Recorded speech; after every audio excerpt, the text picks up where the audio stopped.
Assalamualaikum warahmatullahi wabarakatuh. Waalaikumsalam warahmatullahi wabarakatuh. Perkenalkan, nama saya Ahmad Rialdi. Di sini saya tidak sendiri. Di sini saya ditemani oleh pemateri kita atau narasumber hari ini, yaitu Ibu Neneng Desi. Halo Ibu. Hai. Gimana Ibu, kabarnya sehat? Alhamdulillah, Alhamdulillah baik. kalau gitu ya. Oke, adik-adik, sebelum nanti ke materi ya, saya di sini mau menyampaikan atau membaca profil dari Ibu Neneng Desi. Nama lengkap beliau yaitu Neneng Desi Soliha SPD. Beliau lahir di Bandung 4 Desember 1990. Pekerjaan beliau itu sebagai guru. Beliau menjabat sebagai guru mata pelajaran bahasa Indonesia di SMK Marhas Margahayu. Beliau dulu bersekolah atau kuliah di Universitas Islam Nusantara. Riwayat pekerjaan beliau itu pernah bekerja di Speedy Telkom, lalu di Alfa Cikarang di tahun 2010, dan di SMK Marhas dari 2016 sampai sekarang. Organisasi yang pernah dijalani oleh beliau yaitu Pramuka, PMR, Broadcast, dan Jurnalis. Nah, untuk moto hidup beliau yaitu hidup untuk beribadah. Nah, materi yang akan disampaikan oleh beliau nanti adalah kami jadi pandumu atau bisa disebut juga dengan pramuka. Untuk Ibu Neneng Desi, kami persilahkan. Oke, baik. Terima kasih Ahmad telah memberikan waktunya untuk Ibu. Ya. Assalamualaikum warahmatullahi wabarakatuh. Waalaikumsalam. Di sini Ibu akan membahas mengenai materi kepramukaan. Nah, pramuka itu adalah singkatan dari Praja Muda Karana, atau yang dengan kata lain adalah pemuda yang suka berkarya. Jadi semua pramuka itu senang sekali atau suka sekali yang namanya berkarya. Jadi orang-orangnya teh inovatif, kreatif, dan menyenangkan di dalamnya ya. Terus pramuka itu merupakan sebutan bagi anggota gerakan pramuka yang meliputi itu. Yang pertama, dia dari siaga, dari anak kecil dulu. Siaga itu dari usia 7 sampai dengan 10 tahun. Terus ada dari penggalang. Penggalang ini dia usianya dari usia 11 sampai 15 tahun. Terus mulai ke penegak, ke jenjang yang lebih tinggi, itu usianya 16 sampai 20 tahun. Dan yang selanjutnya itu ada pandega, dia berumur atau berusia dari 21 sampai 25 tahun.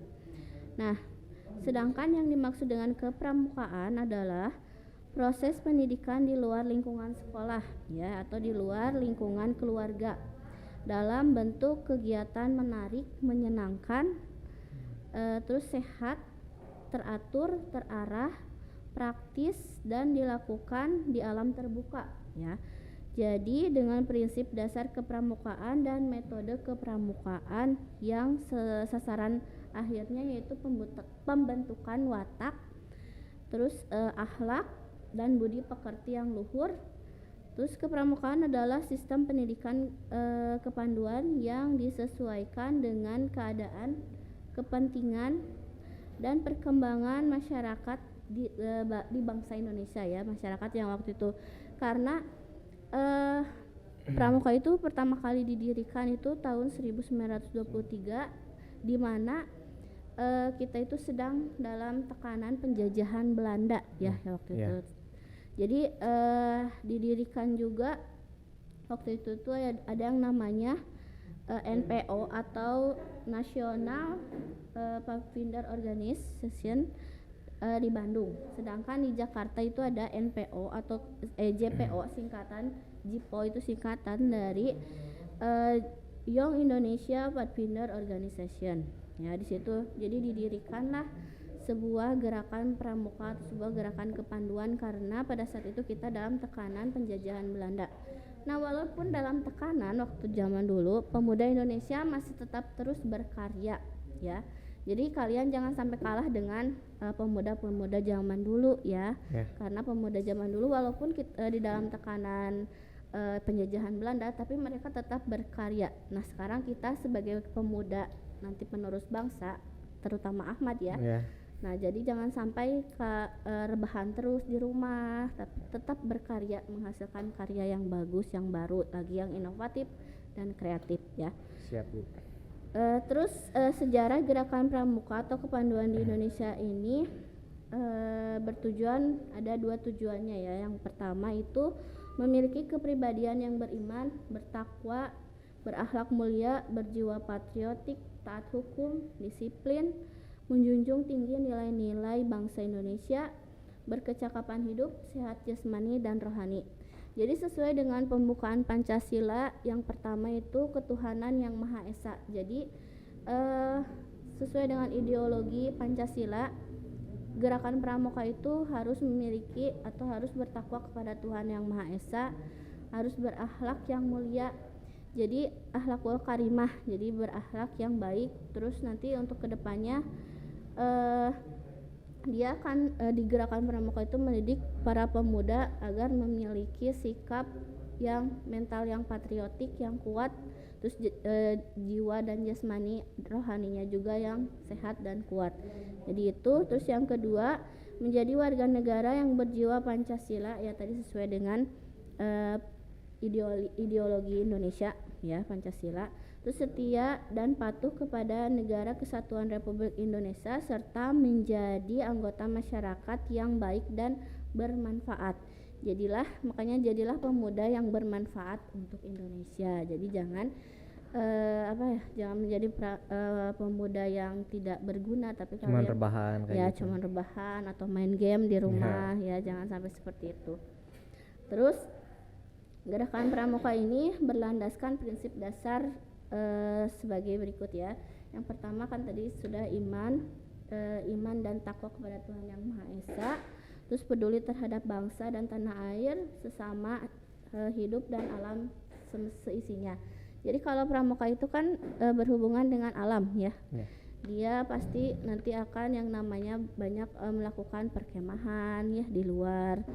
Tapi biasanya dibimbing oleh seorang pembina ya. Jadi di situ terdapat dididik di situ, di gerakan pramuka itu dididik untuk berjiwa mandiri, terus gotong royong. Jadi peduli dulu terhadap diri sendiri, baru peduli kepada orang lain, bergotong royong dan berkelompok biasanya kalau pramuka ya.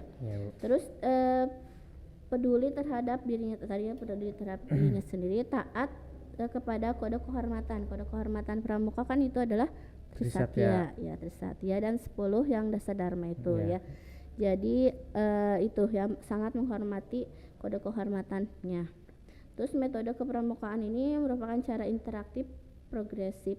Yang pertama itu melalui tadi yang kode kehormatan, terus belajar sambil melakukan. Jadi di pramuka itu banyak sekali kegiatan, selain materi ada prakteknya juga ya, praktek langsung di lapangan. Misalnya cara kemarin kan kita pas pramuka wajib tapi pernah kan ya membuat peta panorama. Tadinya mau praktek tapi karena pandemi ini tidak bisa ya. Jadi cuman baru materinya saja. Nah, untuk prakteknya belum. Tapi untuk mudah-mudahan nanti setelah pandeminya selesai, kita akan praktek biasa ya. Kita kan biasanya kegiatannya berkemah ya kalau itu ya, terus hiking, tapi mungkin ya seperti ini tapi tidak apa-apa, nanti mudah-mudahan kedepannya bisa berjalan seperti biasanya. Amin. Terus kegiatan berkelompok, bekerja sama dan berkompetensi. Kita juga berkompetensi seperti berlomba ya, ikutan lomba di luar organisasi, pernah mengikuti lomba-lomba yang lain di luar ya, jadi berkompetensi. Terus kegiatan yang menarik dan menantang, betul ya, karena di dalam pramuka itu banyak kegiatan yang menarik dan menantang di dalamnya. Seperti kan kalau hiking itu harus memiliki jiwa yang kuat ya, jasmani dan rohani yang sehat itu untuk mendaki gunung kan, jadi harus memiliki jasmani. Nah itu betul ya, sangat menarik dan menantang. Kegiatan di alam terbuka itu udah ya, tadi kegiatan di alam terbuka. Terus kehadiran orang dewasa dia. Jadi setiap kegiatan pramuka itu harus dibimbing oleh seorang pembina ya. Kalau pembina putra sama putri sama putri, jadi dibagi dua ya satuannya, kan satuan putra satuan putri ya. Terus ada di situ kegiatan penghargaan berupa tanda kecakapan. Nah, tanda kecakapannya kan itu dibagi dua ya. Ada tanda kecakapan umum, ada tanda kecakapan khusus. Nah, tanda kecakapan umum itu seperti apa coba? Bantara, Bersama Laksana. Ya betul. Bantara dan Laksana itu diraih itu harus memenuhi syarat sesuai SKU ya, syarat sesuai kecakapan umum. Nah di syarat kecakapan umum itu baru kita diajarkan bagaimana cara kegiatannya seperti apa gitu kan ya. Jadi di situ apabila sudah memenuhi syarat kecakapan umum, dapatlah Laksana dan Bantara itu. Terus kalau kecakapan khusus itu opsional ya, bisa pilihan. Bisa kalian, jadi setiap orang itu kalau TKK itu berbeda-beda ya. Ada yang misalnya ada yang juru nabung kan ya, juru menabung, atau ada yang kan beda-beda TKK juru masak ya, juru penjaga kampung itu beda-beda. TKK itu opsional, hanya pilihan. Jadi bisa mengambil bisa tidak. Tapi itu minimal ada 10 TKK yang wajib ya. Kalau mau tahu ya marilah bergabung ke Pramuka SMK Marhas ya, kalau pengen tahu apa saja kegiatannya. Terus selain itu juga di Pramuka SMK Marhas itu kita berkolaborasi atau bekerja sama dengan organisasi di luar ya, seperti SAKA atau Satuan Karya Pramuka. Nah, Satuan Karya Pramuka yang pernah kita ikuti atau yang diikuti oleh SMK Marhas itu adalah Satuan Karya di Saka Dirgantara ya, Saka Dirgantara. Itu misalnya dalam aeromodeling kan ya, aeromodeling pembuatan pesawat terbang ya, pesawat yang bisa kendalikan dengan remote. Terus ada paralayang kan ya. Kalau kalian mau jadi atlet paralayang juga, kalian bisa mengikuti Saka Dirgantara. Di sana bisa setiap hari Sabtu dan Minggu itu bisa ikutan. Ahmad ikutan nggak? Kalau Ahmad di Saka Wirakartika, Bu. Berarti Tentara Angkatan Darat ya? Ya, betul. Nah, selain Angkatan Udara ada Saka Wirakartika itu di Angkatan Darat. Apa saja kegiatannya di Saka? Kalau di Saka Wirakartika biasanya kayak tali gitu, Tali temali kayak gitu, belajar tali temali. Terus kebanyakan kayak di Saka Wirakartika itu lebih ke pacu adrenalin kayak gitu, kayak jalan di tali cuman satu kayak gitu. Oh iya betul ya. Jadi banyak ya tantangan di situ kan ya. Banyak tantangan. Berarti jadi ke pramuka di SMK Marhas itu tidak membosankan ya, Mad ya. Jadi tidak hanya di dalam sekolah tapi di luar sekolah juga kita mengikuti organisasi dan banyak lagi saka-saka yang lainnya ya. Jadi yang di Marhas ikuti yang kolaborasi dengan organisasi luar. Nah, jadi begitu mungkin sampai di situ materi dari Ibu. Mudah-mudahan ada guna dan manfaatnya. Kalau kalian masih kepo dan masih ingin tahu kegiatan apa saja yang ada di Pramuka, marilah bergabung di Pramuka SMK Marhas Margahayu. Oke, terima kasih. Oke, terima kasih Bu buat materi yang telah disampaikannya. Mungkin di sini kan Bu ada dulu waktu belum ada COVID, ada pramuka wajib. Nah, pertanyaan Ahmad, kenapa sih pramuka itu diwajibkan khususnya di kita di SMK Marhas kayak gitu? Oke ya, mungkin kita lihat dulu di misalnya ya, berkaca dulu ke daerah Cina atau Korea ya. Di sana ada yang namanya wajib militer. Nah, di sana kan wajib militer itu di usia 20 sampai 25 tahun ya.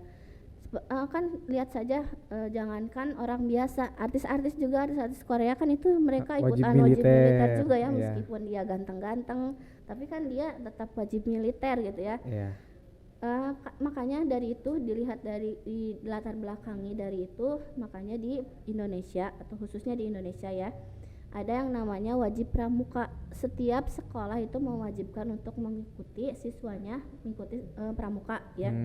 Nah, jadi masa sekelas artis kayak BTS atau kayak EXO ya yang gitu ya, mereka ikutan wajib militer gitu, berkotor-kotor ya, menantang adrenalin, masa sekelas itu mereka ikutin. Tapi kita pramuka wajib misalnya di SMK Marhas ya, banyak kan hampir jarang ya yang hadir gitu ya, nggak setiap orang hadir.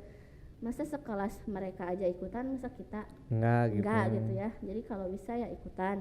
Nah, itu yang melatar belakanginya. Terus lihat saja misalnya di pemakaian baret ya. Kalau di polisi kan itu baretnya ke kanan. Ya. Kalau ke kanan berarti dia adalah sebagai pelindung. Sedangkan pramuka itu ke kiri berarti itu sebagai pertahanan.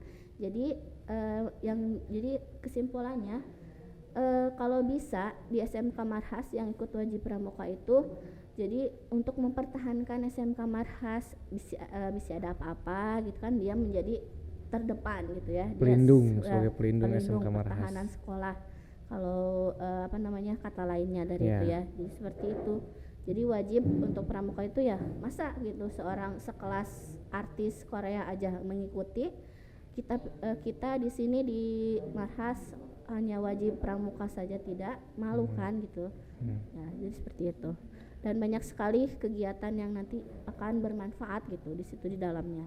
Jadi seperti itu. Oke, terima kasih Bu buat jawabannya. Nah, anak-anak nanti cermati lagi atau pahami materi yang telah diberikan sama Bu Desi. Mungkin cukup sekian materi dari kami. Wassalamualaikum warahmatullahi wabarakatuh. Waalaikumsalam warahmatullahi wabarakatuh.